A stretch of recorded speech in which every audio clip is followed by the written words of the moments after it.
ഈ സുവിശേഷവൽക്കരണം എന്ന് പറയുന്നത് ഒരു ജോലിയായി മാറിയിരിക്കുക.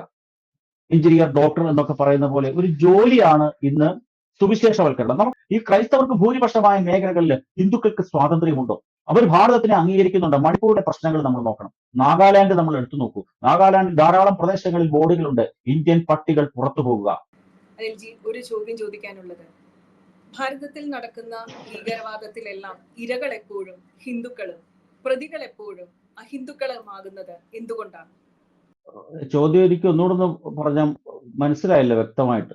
അതായത് ഭീകരവാദത്തിന്റെ ഇരകൾ എല്ലാവരും ഹിന്ദുക്കളാകുന്നത് എന്തുകൊണ്ടാണ്? ശരിയാണ്, ഭീകരവാദത്തിന്റെ ഇരകൾ എന്ന് വെച്ചാൽ ഈ ഭാരതം എന്ന് പറയുന്ന രാജ്യത്തിനെ നമ്മളൊന്ന് പരിശോധിക്കുമ്പോൾ, ഭാരതത്തിന്റെ കഴിഞ്ഞ കുറേയേറെ കാലത്തെ 1000 വർഷത്തെ ചരിത്രം എടുക്കുകയാണെങ്കിൽ 5 ശക്തികൾ ഭാരതത്തിലുണ്ട്. ഒന്നാമത്തെ തങ്ങളുടെ ആയുധമെടുത്തുകൊണ്ടും തങ്ങളുടെ ആരാധനാ സമ്പ്രദായം അനുസരിച്ചുകൊണ്ടും ഭാരതത്തിന്മേൽ ആധിപത്യം നേടാൻ ശ്രമം നടത്തുന്ന ഇസ്ലാമിക വിശ്വാസികൾ. രണ്ടാമത്തെ സേവനത്തിന്റെ മറവിലും ചൂഷണത്തിന്റെ മറവിലും ആയുധമെടുക്കുന്നില്ലായിരിക്കാം അപ്രകാരമുള്ള രീതിയിൽ ആധിപത്യം പുലർത്താൻ ശ്രമിക്കുന്ന ക്രൈസ്തവ ഇവാഞ്ചലിക്കൽ പ്രസ്ഥാനങ്ങൾ. മൂന്നാമത്തെ ശക്തി എന്ന് പറയുന്നത് ഈ ഭാരതത്തിലെ തൊഴിലാളി വർഗ സർവാധിപത്യം കൊണ്ടുവന്ന എല്ലാത്തിന്റെയും അധികാരം തൊഴിലാളികളാകണമെന്ന് ആശിക്കുന്ന കമ്മ്യൂണിസ്റ്റ് മാർക്സിസ്റ്റ് പ്രസ്ഥാനക്കാർ. നാലാമത്തെ വിഭാഗം മുതലാളിത്ത സാമ്രാജ്യ ശക്തികൾ. ഈ 4 ശക്തികളാണ് ഭാരതത്തിനെ എല്ലാ കാലത്തും ലക്ഷ്യം വെച്ചുകൊണ്ട് പ്രവർത്തിക്കുന്ന ശക്തികൾ. ഈ 4 ശക്തികളുടെയും ഇരയാക്കപ്പെടുന്ന 5ാമത്തെ ശക്തിയാണ് ഇവിടുത്തെ സനാതന ധർമ്മ വിശ്വാസികൾ എന്ന് പറയുന്നത്. കാരണം ഈ സനാതന ധർമ്മം എന്ന് പറയുന്നത് ഒരു വലിയ വടവൃക്ഷമാണെങ്കിൽ അതിനെ കാർന്നു തിന്നുന്ന ഇത്തിൾ കണ്ണികളാണ് ഈ 4 ഈ 4 ഇത്തിൾ കണ്ണികളും തടിച്ചു കൊടുക്കുന്നത് ഈ സനാതന സംസ്കാരം എന്ന് പറയുന്ന ഈ വടവൃക്ഷത്തിനെ കാർന്നു തിന്നുകൊണ്ടാണ്. അപ്രകാരമുള്ള തന്ത്രങ്ങളുടെ ഭാഗമായിട്ട് എല്ലാ കാലത്തും അവരുടെ ആധിപത്യത്തിന് വേണ്ടി ഈ ഭാരതത്തിലെ സനാതന സംസ്കാരത്തിന്റെ മേൽ തങ്ങൾക്ക് ആധിപത്യം ഉണ്ടാക്കി അതിന്റെ അധികാരം പിടിച്ചെടുക്കാനുള്ള ശക്തമായ ശ്രമം ഈ 4 കൂട്ടർ നടത്തിക്കൊണ്ടിരിക്കുകയാണ്. അതിനകത്ത് ആരാണ് ശരി ആരാണ് തെറ്റെന്ന് ചോദിച്ചാൽ 4 പേരും 4 തന്ത്രങ്ങൾ ഉപയോഗിക്കുന്നു. അപ്പോൾ എപ്പോഴും ഇരകളാക്കപ്പെടുന്നത് ഇവിടുത്തെ വളരെ പാവം പിടിച്ച വ്യക്തികളായിട്ടുള്ള സനാതന ധർമ്മ വിശ്വാസികളാണ്. എപ്പോഴും അവരെ ലക്ഷ്യം വെച്ചുകൊണ്ടാണ് ഈ പ്രവർത്തനങ്ങളെല്ലാം നടത്തുന്നത്. അക്രമത്തിന്റെ പാതയിൽ, ചൂഷണത്തിന്റെ പാതയിൽ, ലൗജിഹാദിന്റെ ഭാഷയിൽ ഒക്കെ തന്നെ അവരുടെ ആധിപത്യത്തിന് വേണ്ടി ശ്രമിക്കുന്ന ഇസ്ലാമിക തീവ്രവാദി വിഭാഗങ്ങൾ ഏത് മാർഗത്തിലും ഗോതമ്പ് പൊടി കൊടുത്താണെങ്കിലും പുട്ടുപൊടി കൊടുത്താണെങ്കിലും തങ്ങളിലേക്ക് ജനങ്ങളുടെ എണ്ണം കൂട്ടണമെന്ന് ആഗ്രഹിക്കുന്ന ഇവാഞ്ചലിക്കൽ പ്രസ്ഥാനങ്ങൾ. ഈ 2 ശക്തികൾ. മറ്റേ മൂന്നാമത്തെ ശക്തിക്ക് യാതൊരു ശക്തി ഇന്നില്ല. അവർ സ്വാഭാവികമായിട്ടും അവരുടെ വളർച്ച മുരടിച്ച് വല്ലാത്ത രീതിയിലായിപ്പോയി. പിന്നെ 4ാമത്തെ ശക്തിയുണ്ട്, അന്താരാഷ്ട്ര ശക്തികളുണ്ട്. ഈ ഭാരതത്തില് അവരുടേതായ രീതിയിലുള്ള കാര്യക്രമങ്ങൾ നടപ്പാക്കാൻ എന്ന് വെച്ചാൽ പുതിയ ചിന്താ പദ്ധതികൾ, പുതിയ നരേറ്റീവ്സ് ഒക്കെ സമൂഹത്തിൽ സൃഷ്ടിക്കുക. ഇവിടെ വിവാഹം വേണ്ട, ഇവിടെ കുടുംബ ബന്ധങ്ങൾ വേണ്ട, ഇവിടെ പെൺകുട്ടികൾ പ്രസവിക്കരുത്, അല്ലെങ്കിൽ വിവാഹം കഴിച്ചാൽ കുട്ടികൾ വേണ്ട, അങ്ങനത്തെ തരത്തിലുള്ള ചിന്താഗതികൾ നമ്മളുടെ യുവതലമുറയിലേക്ക് സന്നിവേശിപ്പിക്കാൻ ശ്രമിക്കുന്ന ഈ ആഗോള ശക്തികൾ. ഈ 4 ശക്തികളോടെ കിണഞ്ഞു പരിശ്രമിക്കുമ്പോൾ സ്വാഭാവികമായും ഇരകളാകപ്പെടുന്നത് സാധുക്കളായ സനാതന ധർമ്മ വിശ്വാസികളാണ്. അവരെ സംബന്ധിച്ചിടത്തോളം ഇരകളാക്കപ്പെടുകയാണ്. അപ്രകാരം ഇരകളാക്കപ്പെടുന്നവർക്ക് വേണ്ടി ഇന്ന് സഹായം നൽകാനും പ്രതിരോധിക്കാനും അവർക്ക് വേണ്ട സുരക്ഷയും സേവയും നൽകാനും ഒക്കെ തന്നെ വിശ്വഹിന്ദു പരിഷത്തും സംഘപരിവാർ പ്രസ്ഥാനങ്ങളും വളരെ സജീവമായി ഇന്ന് നിലനിൽക്കുകയാണ്. അതാണ് ഇന്നത്തെ ഭാരതത്തിന്റെയും കേരളത്തിന്റെയും ഒക്കെ സാഹചര്യം. വളരെ ആത്മവിശ്വാസം നൽകുന്ന ഉത്തരമായിരുന്നു അങ്ങ് പറഞ്ഞത്. പ്രതീക്ഷിക്കാൻ വകയുണ്ട് നമുക്ക് ഇതുപോലെയുള്ള ഹൈന്ദവ സംഘടനകൾ സജീവമായിട്ട് രംഗത്തുള്ളപ്പോൾ. ഒരുപാട് നന്ദി അനിൽജി. അനിൽജി, ഒരു ചോദ്യം ചോദിക്കാനുള്ളതാണ്.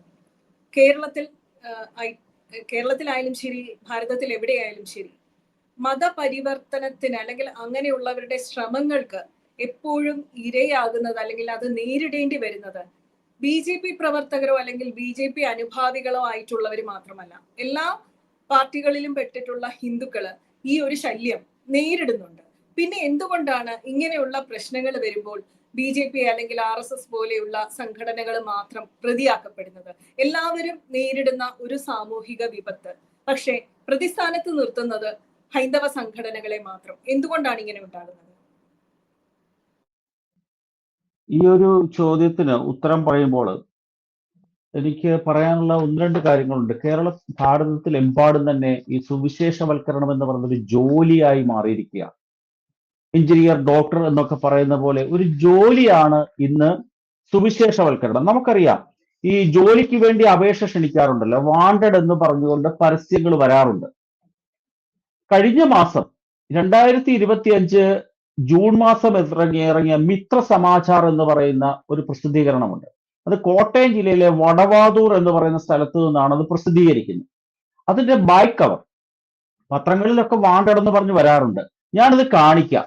ഇതിനകത്ത് ഇത് എത്രമാത്രം ശരി കാണാൻ ഒക്കുമെന്ന് എനിക്ക് അറിയത്തില്ല. ഇതിനകത്തെ ബാക്ക് കവറിലെ പരസ്യം വാണ്ടഡ് എന്നാണ്. ആരെയാണ് വാണ്ടഡ്? ഈ മതപരിവർത്തന ശ്രമത്തിന് വേണ്ടി പ്രവർത്തിക്കാനുള്ള പൈനിയർ മിഷണറിമാരെ, ചർച്ച് പ്ലാന്റർമാരെ, ബൈബിൾ ട്രാൻസ്ലേറ്റർമാരെ ഒക്കെ തന്നെ ആവശ്യമുണ്ട് എന്ന് പറഞ്ഞുകൊണ്ട് 2025 ജൂൺ മാസം ഞാൻ പറഞ്ഞ മിത്ര സമാചാർ എന്ന് പറയുന്ന മാസികയുടെ പുറം കവറിലെ പരസ്യമാണ്. ശ്രദ്ധിക്കുക, ഇങ്ങനെ ജോലി എടുക്കാൻ വേണ്ടി ആൾക്കാരെ സൃഷ്ടിക്കുകയാണ്. അവർക്ക് ആരാണ് പൈസ കൊടുക്കുന്നത്? ജോലിക്ക് കഴിയുകയാണെങ്കിൽ അവർക്ക് പൈസ കിട്ടണം. അത് അന്താരാഷ്ട്ര തലത്തിൽ അതിന്റെ ഫണ്ടിങ് നടക്കുന്നുണ്ട്. അത്തരത്തിലുള്ള ആൾക്കാരെ ജോലിക്കാരായിട്ട് സൃഷ്ടിച്ചുകൊണ്ട് മതപരിവർത്തന ശ്രമങ്ങൾക്ക് നേതൃത്വം നൽകുന്ന ഒരു വിഭാഗമുണ്ട്. അടുത്ത ഒരു പ്രസിദ്ധീകരണം കൂടെ ഞാൻ സൂചിപ്പിക്കാം. ഈ ഭാരതത്തിലെ ഏറ്റവും തന്ത്രപ്രധാനമായ ഒരു പ്രദേശമാണ് അരുണാചൽ പ്രദേശ് എന്ന് പറയുന്നത്. ഈ അരുണാചൽ പ്രദേശിലെ ഇപ്പോഴും ഈ എല്ലാവർക്കും കടന്നു ചെല്ലാനൊക്കാത്ത കുറെ റീജിയനുകളുണ്ട്, ചില പ്രദേശങ്ങളുണ്ട്.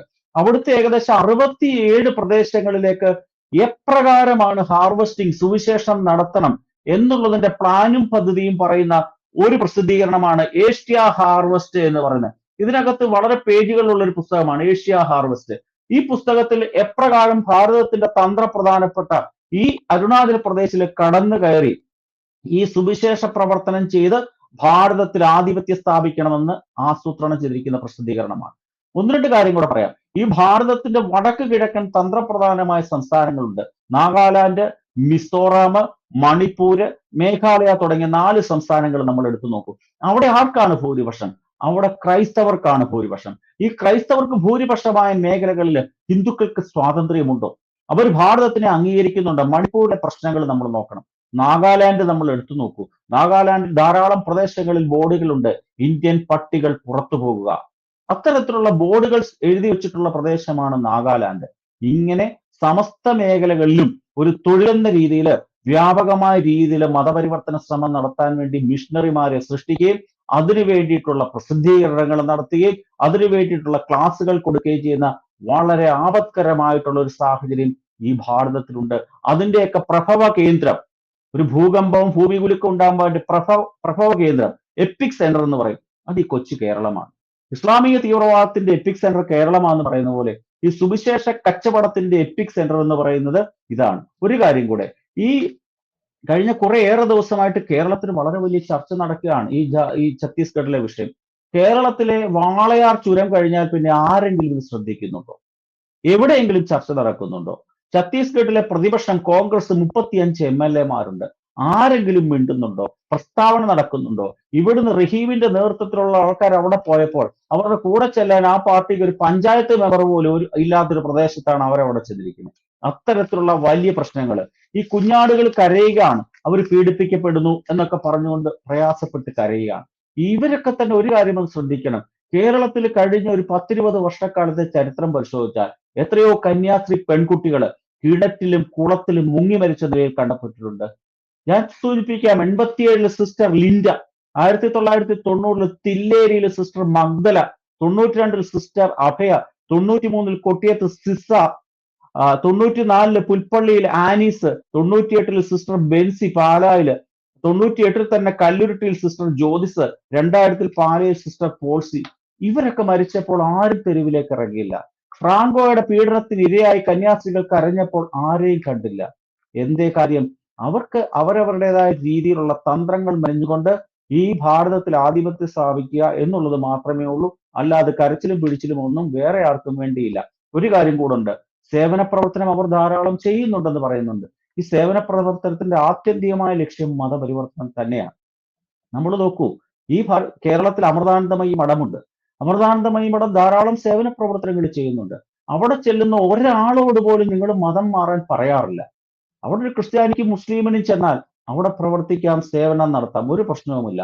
അതേപോലെ അടുത്തൊരു ചോദ്യമുണ്ട്, ഇവിടുത്തെ ഈ ക്രൈസ്തവ വിഭാഗത്തിലെ ഈ കന്യാസ്ത്രീകളും പള്ളിയിലച്ചന്മാരും എന്തേ ഈ ഭാരതത്തിലെ സച്ചാർ കമ്മീഷന്റെ റിപ്പോർട്ട് അനുസരിച്ച് ഏറ്റവും കൂടുതൽ ബുദ്ധിമുട്ട് അനുഭവിക്കുന്ന വിഭാഗം മുസ്ലിങ്ങളാണ്. അവരുടെ മേഖലകളിലെ സേവനത്തിന് എന്താ ചെല്ലാനൊക്കാത്തത്? അവരിൽ ബുദ്ധിമുട്ട് അനുഭവിക്കുന്നവരിലെ, പ്രയാസം അനുഭവിക്കുന്നവരിലെ, അവരിലേക്കൂടെ ചെല്ലണം. അവരിലേക്കൂടെ ചെന്ന് സേവനം ചെയ്യുമ്പോൾ ആ സേവനം ചെയ്യാനുള്ള കൈയും കാലും ഒക്കെ അവിടെ അവശേഷിക്കുമോ എന്നുള്ള യാഥാർത്ഥ്യവും തിരിച്ചറിവും ഒക്കെ ആ വിഭാഗത്തിനുള്ളത് കൊണ്ടാണ് അങ്ങോട്ട് സേവിക്കാൻ പോകാത്തത്. വളരെ വ്യക്തവും ശക്തവുമായിട്ടുള്ള മറുപടിയായിരുന്നു അത്.